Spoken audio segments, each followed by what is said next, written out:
Real quick. Yeah, it's going to be exactly the same as yesterday. Graham won't practice. Shamar, Bradley, and Shelby will be limited, and Noah's good to go. How did Bradley come out of yesterday? What did he do yesterday? He came out good. I'd say he got about somewhere between 12 and 15 plays, did the individual work. Hope to do a little more with him today and see where he's at. Are you more optimistic for him now than you were at this time last week, or is it still too early in the week to tell? I think last week this time I was still optimistic, but I think about the same.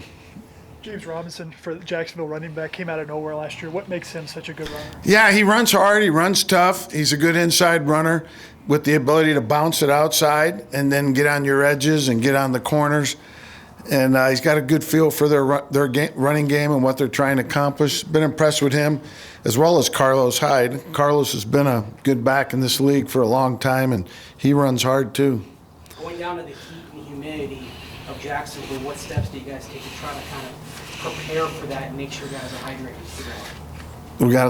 It's been emphasized for them to hydrate starting yesterday, starting Tuesday. You know, you got to do it all week, not just the day of the game, day before. So that's one thing. We're going down there a day early. We're going to have a walkthrough, you know, our normal Saturday practice, which is very low tempo. We're going to do it there and get 2 good nights rest there, we hope, and be ready to play.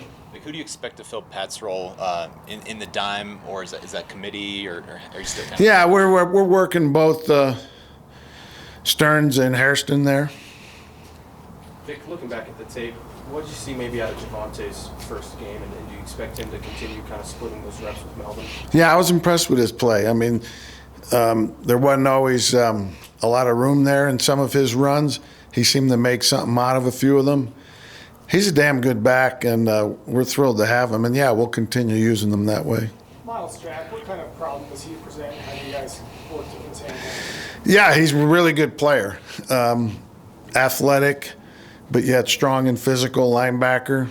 And, you know, you just have to know where he's at all times and make sure who's ever responsible for him in the run game or if he blitzes to get him picked up. He's really good. You tell us all the time, sacks can be deceiving when evaluating linebackers, DNs.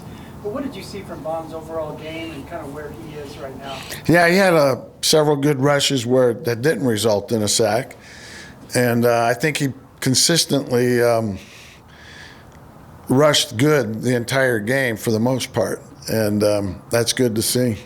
Vic, I guess teams went for 4th down 51 times in week 1, which is the most in any weekend or any weekend in NFL history, and up I guess from 37 a year ago in week 1. What do you think is contributing to that trend?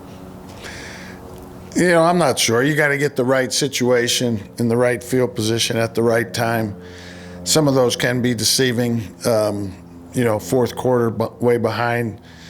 It's the ones that have a major impact on the game in the first 3 quarters of a close game that you really take a close look at. But, yeah, there's no doubt people are more open to it than maybe in the past.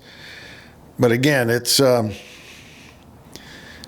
negative effects of not getting it in real-time situation, not fourth quarter big score deficit, can be negative too, can be far outweigh the positive in some cases.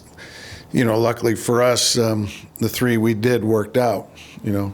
So I got some equity built up. How do you go about creating a defensive game plan for a quarterback like Trevor Lawrence when you only have, you know, 1 game of, you know, regular season film to really operate off of? Yeah, it's just you got the preseason games too. He played in the preseason. You know, their coaching staff has a history of what they've done in the NFL. You try and look at some of that and piece it together. But there is no exact way to know you're going to be right. You know, so you just keep running the plays they've been, you know, looking at the plays they've been running, run plays that, you know, the coaches on the staff have run in the past, you know, particularly against you maybe. So it's a combination of all that. What stood out from special teams in week 1 and any thoughts on those units? Yeah, I thought we played well overall. we definitely have improved our speed on those units, with Michael there and Jonas. And, PJ's been a good special teams player for us. So overall, it was better. The biggest negative was the penalty there in the fourth quarter, which gave him an extra 15 yards on the last punt. So, but it was good. We almost had a catastrophic play where we didn't punt in the right direction. So luckily we avoided that one. Okay, thanks. Thanks, Vic. All right, thank you.